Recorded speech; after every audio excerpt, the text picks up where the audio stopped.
নেতাজি সুভাষচন্দ্র বোস নায়ককে যদি আজকে ভিলেন তৈরি করে দিতে পারে, বুঝেননি মনে হয়? যিনি নায়ক, ভারতবর্ষের স্বাধীনতা নায়ক, তাকে যদি ভিলেন তৈরি করে দিতে পারে, তো এটা কি ইতিহাস বিকৃত নয়? বড় বড় হিন্দু নেতা যারা নায়ক ছিলেন দেশ স্বাধীনে, আজকে যদি ইতিহাসকে বিকৃত করে তাকে ভিলেন প্রমাণ করে, মহাত্মা গান্ধী তাকে কি বলে? দেশের শত্রু বলে না? মহাত্মা গান্ধীকে যে হত্যা করেছে নাথুরাম গডসে, তার জন্মদিবস পালন করা হয় না? তো যারা দেশের নায়ক ছিলেন তাদেরকে ভিলেন বানানো হচ্ছে, আর যাদেরকে আপনি ভিলেন জেনেছেন তাদেরকে নায়ক সাজানো হচ্ছে।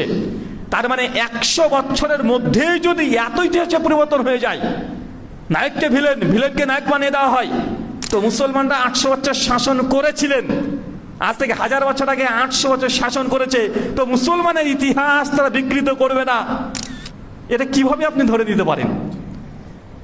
যারা নিজেদের ধর্মের বড় বড়, ভারতের বড় বড় নেতৃত্বদেরকে যারা ভিলেন হিসেবে প্রমাণ করার চেষ্টা করে, তাদের ইতিহাসকে বিকৃত করে দেয়। মাত্র 50-60 বছরের চোখে দেখা ইতিহাসকে অনেক মানুষ চোখে দেখেছে যে বিকৃত করে উপস্থাপন করতে পারে, তো মুসলমানের ইতিহাস বিকৃত করবে না? মুসলমান নামে অপবাদ লিখবে না? মুসলমানদের নামে মিথ্যা ভুয়া ইতিহাস রচনা করবে না? এটা হতে পারে?